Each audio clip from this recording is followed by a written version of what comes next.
think so. Anyway, okay. Let's get it. Yeah, she's over there kicking back and everything. Ain't nothing wrong with that. Got a little tequila over there. So look, Michelle, look, check this out. No, wait. I think it was Michelle or Ebony, or better yet, either one of y'all, or any one of y'all can answer this one. Or it might have been, I think it was Michelle that I wanted to ask about it. That's that crown. Yeah, shit. Hey, that shit have you. Hey, it's smooth. It tastes so. You know what I'm saying? Like you. I wish I had some more, man. I don't want to fuck with that black because I gotta get on the treadmill tonight. But anyway, what I was gonna say, Michelle. Well, we started with Michelle last time, right? I don't remember. Andre. Okay, look, this I want to ask you, Michelle. Okay. I don't know.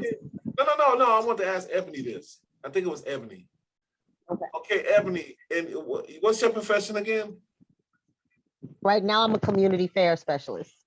Okay, Ebony, have you came across any of our youth at your place? Yeah. Can you tell me about some instances about some kids that you may have met that may have been, maybe either teeter-tottering or involved in the streets?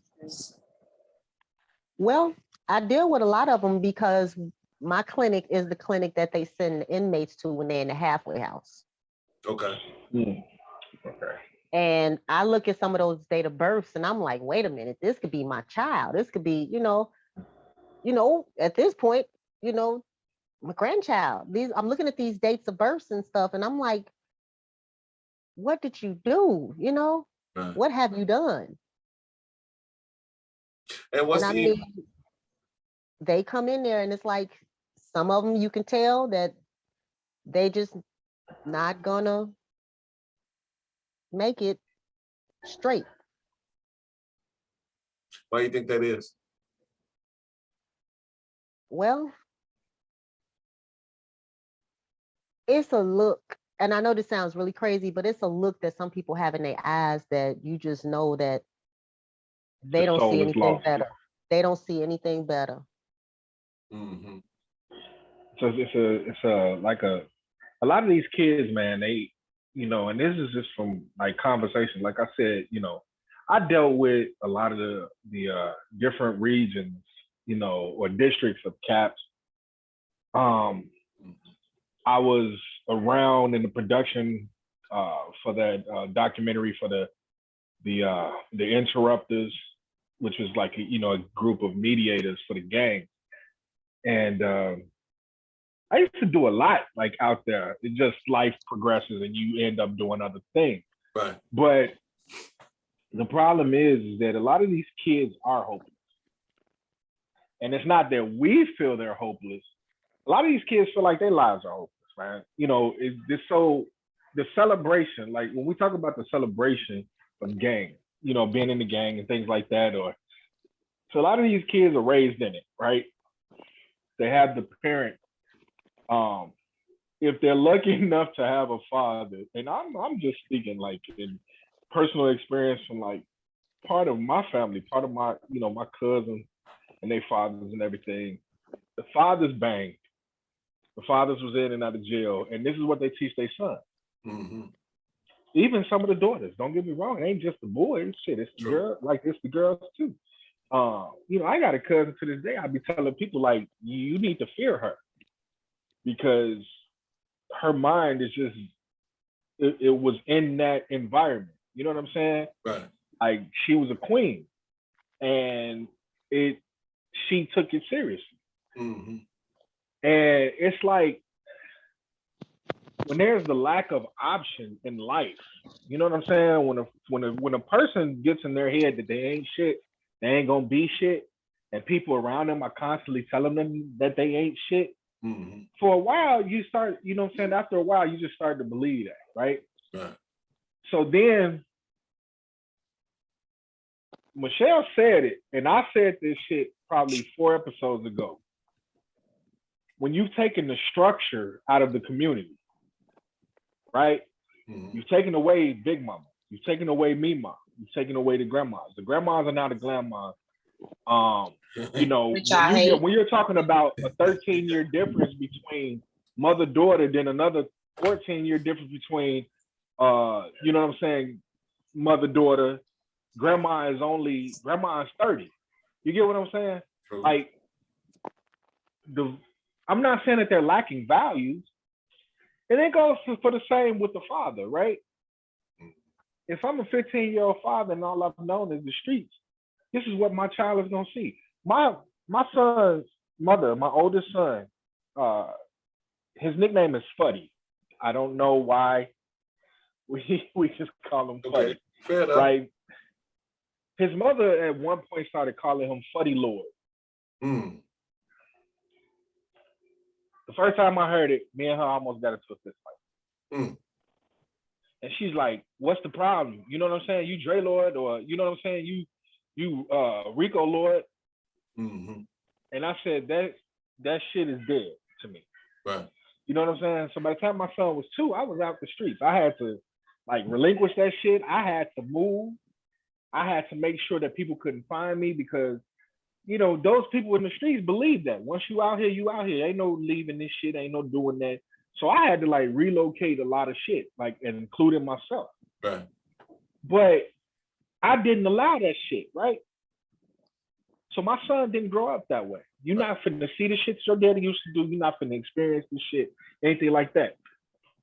So these kids have parents who don't give a fuck True. about what's right and what's wrong. You know what I'm saying? Because this is the life that they live. It's one of those things, man, like, I've been in this organization, I got power. Mm-hmm. So to me, that's everything. You get the power, you know what I'm saying? You get the respect and shit like that, right? Right. So the kids see these people in these positions of power, and we put so much emphasis on money. We put so much emphasis on image. True. We put so much emphasis on material things like they mean success when they absolutely don't. True. But these kids see that shit, right? And who do they see it with? The drug dealers and the gangbangers. And the rappers. Right? And the rappers. It's in the music. It wasn't cool to be, and you didn't promote who you were in the music. In the 80s and the 90s, niggas wasn't out there screaming, you know what I'm saying, I'm Blood, I'm Crip, or like the only person, when we saw that shit, Suge Knight was a Blood, Snoop Dogg was a Crip. It was the only two who really was like about that gang shit in the music business who were well known. Right. Now, everybody that come out is associated with a red or a blue. You know what I'm saying? Yeah, there's actually everybody that come out of Chicago. Like, you don't even see Vice Lords in music. You don't see really GDs in the music. All you see is 300 and 600 and 500 and these BDs and all that shit, right? Mm-hmm. And these are the kids that they look up to, and they say, well, his music is relatable, right? Yeah. That's the problem. In these communities, it is relatable. You know what I'm saying? Yeah. Like we were talking about it when I was younger. Like, I look like this, right? Mm-hmm. But it don't stop who I am, right? My grandmother, my great-grandmother picked cotton. My great-great-grandmother picked cotton. Mm-hmm. One white person slipped into my family and I turned out like this. Right. But everybody else picked cotton. So I've always been, I was rocking the Africa medallion, the leather shit. Yeah, the old school. Yeah, I remember that. You know what I'm saying? Yeah. I was rocking the cross colors. Mm-hmm. You know what I mean? I was, listen, man, I could sit up here and pull up a catalog of X-Clan, catalog of BDP, BDP, catalog, you know what I'm saying, of Public Enemy. Right. I could, man, like all of that, right? And still being as pro-black as I was, right? Mm-hmm. People look at me and they be like, man, you so pro-black, but you ain't black. Like, passing jokes. It's like, ha, motherfucker, I'm a nigga. Mm-hmm. Like, regardless. We need to do a show on that. That needs to be a topic. A show on what? People. The topic, color, how, and especially how people think that colorism doesn't affect light-skinned people. That wouldn't be a bad show. That wouldn't be a bad show. We could do that. It hurt to always be told you don't belong and you ain't really black and you have no say-so of how you got here. It hurts. But you know what? And on a side note, I didn't want to cut you off, Dre. I didn't want to cut you off, Michelle. But on a side note, I'm pretty sure everybody on this panel could give a story as to whereas oh yeah, that's two sides. You know what I'm saying, right? Some along the lines. Yeah, that's two. And I know for sure I could give one. But that would be something we'll discuss it. Another day. No, I think it would be a dope idea because I hadn't thought of that, and I'm always looking for suggestions. Ebony pretty much come with a lot of suggestions. But go ahead, Dre. But no, that's a good one. It is. I mean, not, you know what I'm saying, but so what I'm getting at is that my family taught me pride in being Black, taught me pride in being a man, taught, you know what I'm saying, pride in family, things like that. And what happened? I allowed the influences of some bullshit to pull me to the street. But then also, what also happened is you decided to make a way out of it. You made right. But what I'm saying is that there are, you know, I say this every time, right? There are so many aspects and avenues that go into this because I was raised by ministers. You know what I'm saying? Mm-hmm. I was raised by people who were God-fearing, taught the word. I was up at 4:45 until I was the age of 18. I had to get up at 4:45 every morning and read the Bible to my great-grandmother. I did that until I was 18. When I was diving and swimming in school, I had to be at the school at 5:45. So I would get up, wash up, read the Bible, and then go to swim practice. Mm-hmm. You know what I'm saying? And yet, I still made the decision to do stupid shit. So there's a small percentage of this that I was looking at motherfuckers around me rocking, you know what I'm saying, the mistake. Like in 96 or 97, I had a 96 Impala SS because I saw the shit in the streets. Like I need that. You know what I'm saying? I want that. I allowed the bullshit to consume me to say, this is what it means to be somebody. So there's many things. Like there is the absence of good family, good judgment, the absence of fathers, the absence of mothers. Mm-hmm. You know what I'm saying? True. The image in the industry.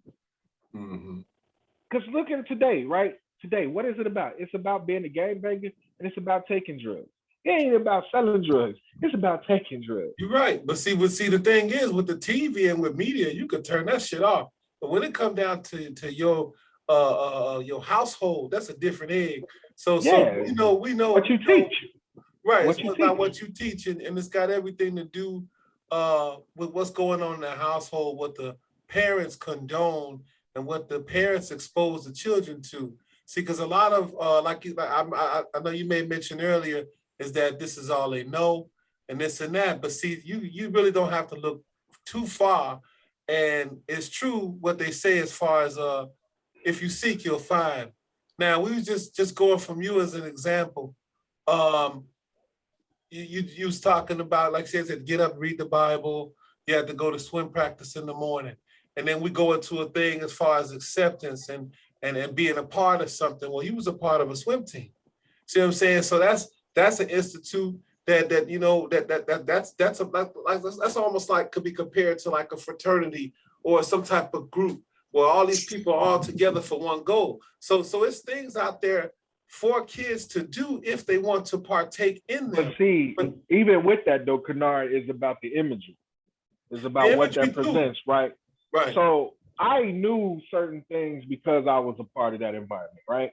Like I knew about, okay, this is gonna take me to college, which it did. You know what I'm saying? Mm-hmm. But college didn't give me what I want. Outside of education, don't get me wrong. Okay. Outside of education, I was gonna be, if anybody ever watched The Wire, I was gonna be Stringer Bell. I was gonna be the most educated thug. You know what I'm saying? I was gonna be that dude. So I went to college. Okay. But then I was in the street. You know what I'm saying? Because the streets was gonna get me the car. The streets was gonna get me the money, the cars, the crib, the clothes, the chicks, all that shit. Right. You get what I'm saying? So it's the influence of the bullshit. Like we have to get to the point where the shit has to be dematerialized. Right. Like that shit can't mean anything. Gangbanging can't mean anything. There's always been something in place to get your money. Whether it's, you know, as far back as we can remember, there's always been, you know, at least from our time up, we just had different shit. We still had like I said, we talked about that with the music. We had the balance. You had BDP on one side, and then you had NWA on the other. So you did have at least a choice there. Now it's just flooded with all the gangbanging shit in the rap records, and the gangbangers make they diss the dead ops in the songs, and then they end up getting killed, and then now the other side come and kill them, and it's a whole big ball of shit. But it's chasing clout. It's all chasing clout. It's chasing image. It's all about image. You're absolutely right. And another thing is what put a lot of these kids out in the street and why they gravitate to it is fast money. You know what I'm saying? It's a means of survival. But see, if you were being provided for at home, then you won't feel the need to go out. At least that's my theory. You won't feel the need to go out and make money. It won't be a means of survival. When you're that young, the only thing you should be focusing on, in my opinion, is school. You should be focusing on your education. Once you get of age, yes, you can go and get you a little part-time or a little whatever, if you choose to do so. But there shouldn't be. But you still speaking from a place where you were detached or separate from the dysfunction that goes on that makes people make the decisions that they do. Okay. Elaborate. Your upbringing. Okay. Right, pretty much. Your upbringing. Right.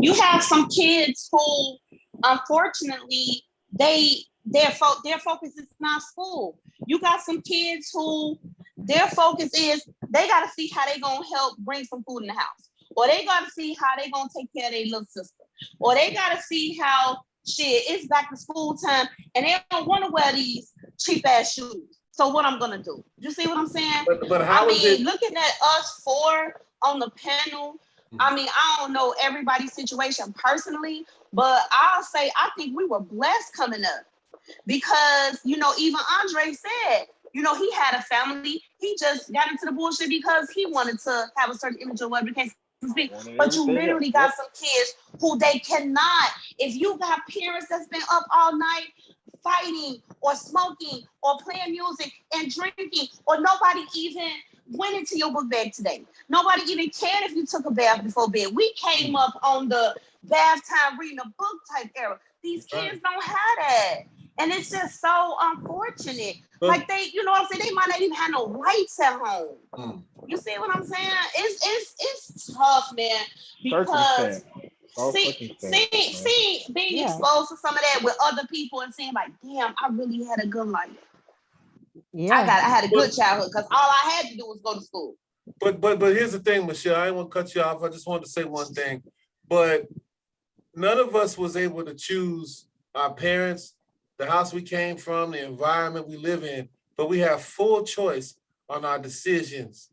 Now, granted, everything around us may influence our decisions, but we have full choice on what we choose to do. You chose who you are right now. That is your decision. Right or wrong, everybody on this panel chose who they are right now, regardless of what. I like Andre. That's what I'm saying. But this is my point, though. Hold on. Right, we did. But the thing is like you keep saying, it's what we were influenced by. But you still have final say, and regardless of influences, you still have. Okay, it's just like this. Okay. Everybody around me, let's say everybody on the block played football. I'm a baseball player. They all playing football. That's why all the guys is at this, that, and the third. Now, I could feed into that knowing I don't know football. I don't know shit about it. Or I could say, you know what? I'm going to wait till baseball season come around and do that. That's my decision. You're going to have to deal with consequences either way. What brought you to baseball? Baseball was because what I was exposed to, where I was originally from. Oh, there it is. But see, here's the other side. I don't know if you understand. Here's the other side. Where you was originally from, your whole environment. Right. And these kids had never seen baseball. They've only seen football. True. That is so nice. I'm just saying as an example. But why do you say it's not true? Why do you say it's not true? I don't understand. not everybody is exposed to the same thing. Just like Dre said, it's kids who ain't been within a 6-block radius their entire lives from where they live. That's exposure. very small exposure. That's very small exposure right there. Go ahead, Michelle. The question is, how do we, because I'm very focused on it's not the kids' fault. I'm very focused on it's just not their fucking fault. You know what I'm saying? So how do we as a community come together and, the one thing I really love about what Andre said he was out of the game by the time his son was 2 years old. Now, we're not going to judge Andre for what Andre did. Andre did whatever he did because of whatever the case was. However, you know what I'm saying? So how do we, because you see it on the news all the time, the kids are the ones that's getting shot. The kids are the ones that's getting crossed in the fire. So how do we get to these men and say, these young men and say, I get it what you did, and it's okay, and I'm not here to judge you. But I'm trying to, as a man, now your loyalty has to be your family and not the street. So how do we get to them? You see what I'm saying?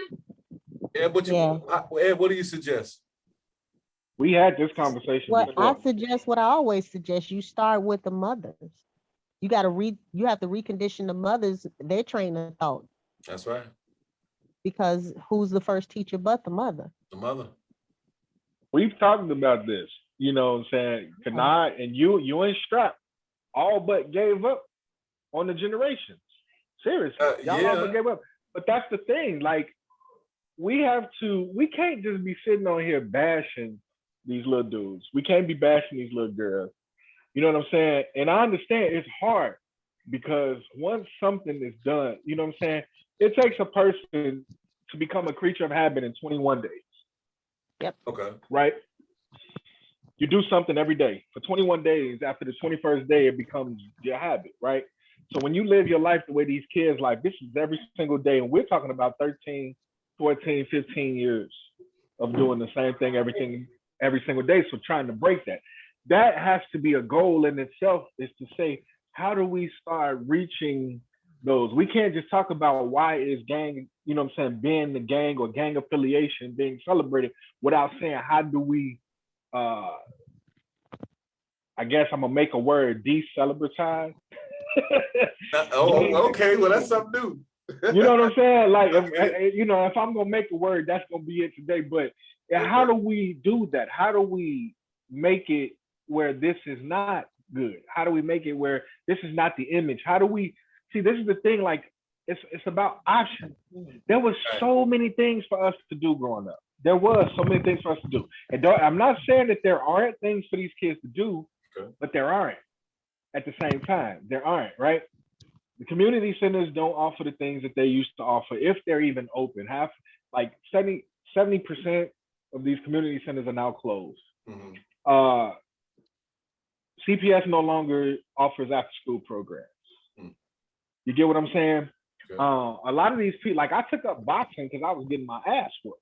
You know what I'm saying? When I first moved on Central, I was getting beat up from 6th grade to like the beginning of 8th grade. And I went down to Columbus Park and I took up boxing. Right. Yeah, it was doing no longer being offered. YMCA Austin Town Hall used to offer swim class, no longer being offered. Mm-hmm. Wolfpack League, the little summer league they used to have, no longer being offered. Mm-hmm. Right. So we're talking about a lot of things that's going on, the lack of resources. You know what I'm saying? The lack of options for these kids. Mm. You know what I'm saying? The lack of resources, and also the lack of resources in the community, because as you talking, I'm saying here, listen, I got 2 community centers right across the street from me, and my son go to both. My son go to baseball at one. My son go to summer camp at the next one. Where are you at? Where you located at, Michelle? If you don't mind. Jackson Park Highlands. Right, so that's what I'm saying. Jackson Park Highlands. Okay, so it's out there. But that's what I'm saying, Kennard. When you come down here on Capitol Hill, man, there ain't shit in the Austin neighborhood no more. Nothing. It's not. Tell me, Ebony, what's in Douglas Park? Nothing. Not anymore. Literally, nothing. It's nothing. I'm blessed, and you know what I'm saying, but I do understand, like, a lot of areas they don't have that. And it's not the kid's fault that they can't get to. You know what I'm saying? My son can literally walk across the streets of both of these. My son take baseball, but it's like jujitsu. My son take karate. If I was gonna point a blame, I would go with the parents because, like I say, even from my personal experience, that's how I even knew any of this shit existed. Is because that's what I'm saying. That's the cycle. That's the cycle, Kennard. That's the thing. So when the parents don't even know, you get what I'm saying? I don't think they don't care. It's not they don't know. No. I didn't say they don't care. They don't know. No, there's a lot. Chicago Park District, though, if you got a Chicago Park District by you still got some programs because they still have aftercare at Chicago Park District. They still have the summer kids program. They have summer camp. So if you got a Chicago Park District from around you, it's funded by the city. They still do have things. So you got to look for the Park District. You may not get the Boys and Girls Club. You may not get the YMCA, but look for the Chicago Park District. Okay. But see, that's the thing, right? So let's say, let's take this for instance, right? We're recording this show. We do this show weekly, right? Right. And we give out all of the. So we talk about so many things, but we don't give options, right? And then Michelle just basically said, like, if you got a park district around you, there's a park district in every neighborhood, whether it's a functioning park district or a dysfunctional park district. Okay. They're all under one umbrella that offers some things, right? Yeah. See, a lot of people they don't know that thing. You know what I'm saying? Mm-hmm. My great-grandmother, like I say it all the time, she raised me, but she had a 3rd grade education. She didn't know anything about credit, right? Mm-hmm. Didn't learn about credit until she was 65 years old. Mm. I'm using that as examples to say that there are certain, instances and circumstances, as crazy as it sounds, as these people just don't know better, especially in our community, because there's the lack. What it boils down to, a lot of it is the lack of education, the lack of value of education. So these kids, when they see something from their parents, because they stupid ass parents, and we're those stupid ass parents who may have known better, but we decided to teach that child the worst aspect, right? Right. It becomes a generational curse. True. Yeah. Because that child is going to become a parent at 14 and 15 who hasn't experienced the good things in life, only the worst things that I have provided. So now, what do they transfer to their child? What I taught them, which is the bad shit. See, that comes into what Michelle is saying, what I was saying, what Ebony is saying as far as like the accountability issues and things like that. Where do we draw the line and we reach back and say, yeah, we've been beating y'all motherfuckers down, but at the same time, here's the option. Right. And just because, like he said, this is recorded, I do just want to say, like with the Chicago Park District, their programs are very cheap. And if you are a resident of CT, what do you call it, y'all? I'm kind of tipsy. CHA, then you do get an extra discount. It's like super duper cheap. Like you can do summer camp for like dirt cheap, or after super for dirt cheap. So check out Chicago Park District. Now, Michelle, let me ask you this. You're a parent, correct? Yes. Okay. Your grandma. Now, fair enough. Now, how did you come across that information? With the Chicago Park District? Yes. I was an employee. Okay. I work with kids with disabilities. So I was able to see that firsthand. So I just want to like put it out there. I worked for Chicago Park District for like 5 years. The programs are very cheap. So you got a park district around you. Trying to go, Kennard. Okay, I just want to. Okay. I know him, and I know where he's trying to go with that. No, I'm just putting it out there. I'm just saying. No. I was an employee, so I saw the program. But listen. If anybody see this video, they're gonna say, "How did you know about Chicago Park District?" Oh, I saw it on YouTube. This girl was talking about it. So it's not, you know what I'm saying? And then like we say, the accountability, because I was blessed to be raised by my dad. My dad raised 5 of us. Indeed. I was raised by my father. Y'all know that. My dad worked 2 or 3 jobs my whole entire life. But because of his diligence to make sure that his kids wasn't on the street. My daddy was a janitor. My dad, when they would throw out the school books, my daddy would bring the school books home and make us do the work. My daddy would bring the encyclopedias home. My daddy would bring the desk home. So that's where it go back to the accountability of the parents. My daddy didn't have shit. My daddy raised 5 kids being a fucking janitor. But he didn't want his kids on the street. So we want our kids to do better. We gotta do better as parents. We gotta leave. But it's could like be- that could be a poll. it's almost like the accountability has been bred out of this generation. because Yeah. we live Absolutely. because we and we got 10 minutes, y'all. We're gonna get our final thoughts on it. I really love the conversation. I love what everybody got to say. It's just, man, it's just That's just like coaching at work. That's just like being at your job. Your boss sit here and let you make all these mistakes, and then sit down at your 1 year review and tell you a fucked up ass employee. But what the fuck was you when I needed coaching?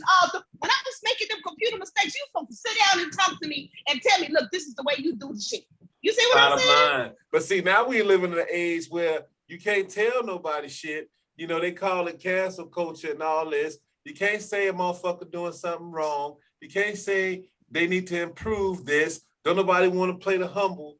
So this is what it is. So now I'm gonna do whatever I want to do, and then you better not say shit to my kid type of shit. So this is what we got. That's why shit never gets fixed. Because And it also goes back a little bit to what I said about financially, okay? Because whoever controls the finances control the situation. When your 14-year-old son is the drug dealer and he's bringing the shit in, you can't say shit. So the parents sitting up here, they're not trying to, you know what I'm saying, work or do whatever the case must, do whatever it can be. You can't discipline your child. So we can say all day the parent should have told the parent can't do that because the kid is paying the fucking rent. The kid is buying, you know what I'm saying? Well, see, this is what, it's a fucked up situation. What I would say is, going back as far as like what Michelle was talking about, as far as working for the Park District, we live in the age of information. So anything that you want to find is on the internet. It ain't like before where you had to go and crack open a library or word of mouth or nothing like that. You can actually go online, and we all got phones. You can Google after school classes in my area. Or if I'm looking for things to do in Chicago. Mm-hmm. Wait a minute. I've done it. And I don't live in Chicago, but I've done that just to see what's there. So these teenagers who have and this shit is, I know a kid right now that's 5 years old that got a damn phone. So they be savvy with it. They know how to use these phones. They can go online and look up and find out, okay, well, how do I do this? Or where do I go to do that? I want to join up with this. So it's so funny. I was just watching something. Is this YouTube thing called The Conspiracy of Everything. It's real dope. But anyway, I'm gonna check they put out something. He was saying something about we are in an age of information, but everything is programmed for us to see what we want to see. They have people listening. I mean, they have like algorithms that look up, that know what we look up and everything. So it only projects to us what we've already seen. Facebook do that every day. Exactly. Exactly. So Instagram, what I'm saying is if you're only seeing what you want to see, how do you know is anything else out there different? It's the age of information to get the information that you want, not what you need, but what you want. And it's still I think it's the parents' job. No, it always goes back to that. Like we're not there. That's irrefutable, right? It's irrefutable. But it's about like breaking the cycle. See, we understand that a lot of this shit has to do with the parents, right? But it's about the intercession of that, right? Like, how do you intercede what's already been planted by the parents, and this is gonna be fucking weeds instead of roses, right? Like, so how do we pull those weeds and plant rosebuds? You know what I'm saying? How do we?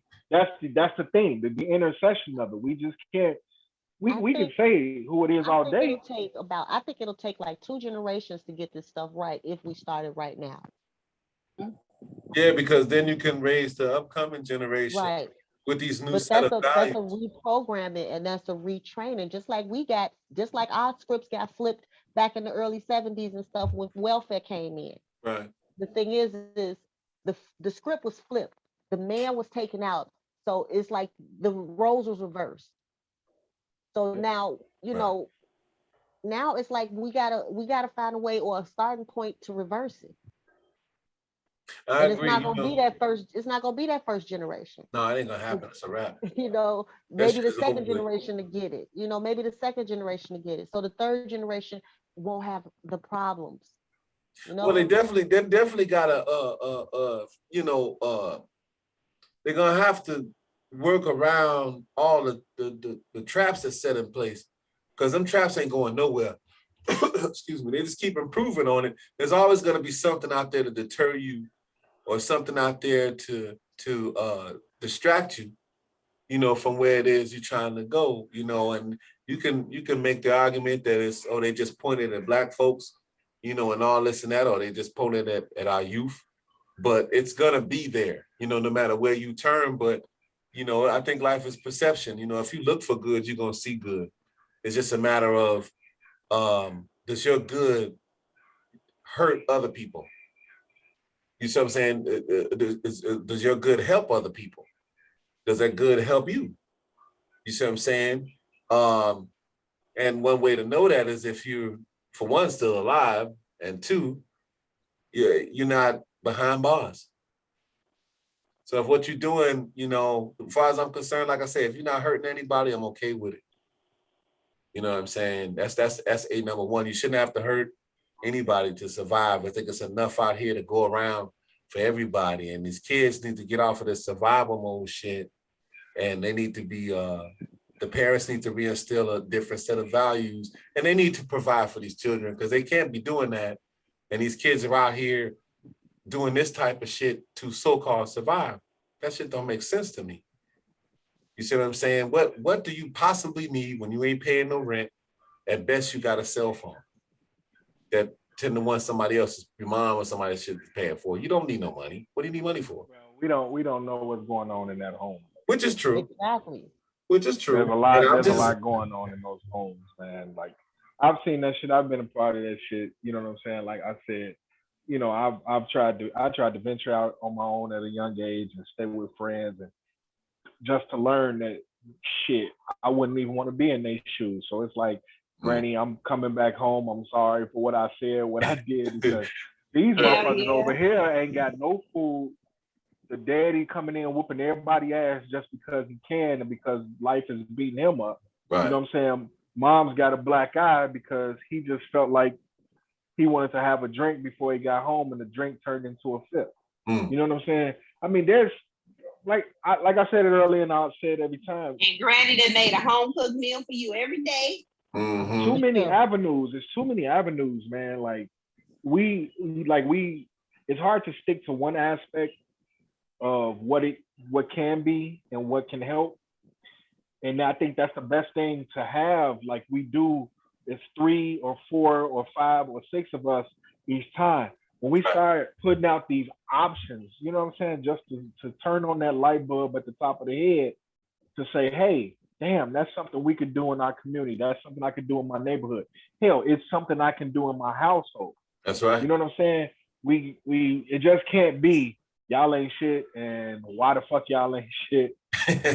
We gotta have options and answers. You know what I'm saying? And right. All right, y'all. Well, let's help you not be, to be shit. I don't want to cut you off, Dre. We had 1 minute and 11 seconds. Any final thoughts? Make it real quick, y'all, because we got to check out. Michelle? No. No final thoughts on nothing? This was fun and informative. And I'm going to try to see if I can get some resources to share about stuff in different parts of the city, especially underprivileged parts of the city. Good deal. Oh, good. Ebony, final thoughts. We had 1 minute. Good show. Very good show. Yeah. That's it. Yeah, y'all, I'm high. I'm sorry. Good show. Just turn the damn camera off. Them eyes was low. Show is. Oh, Dre, you got a final thought? Great show, man. Keep an eye on all our pages. Let's just keep an eye on all our pages. Kanai, Michelle, Ebony, mine, as we grow in this show and everything. We'll start to share things, man, that'll just be positive and helpful for all of us. Love y'all and appreciate y'all, and God bless y'all, and hope to see y'all on a new Sunday.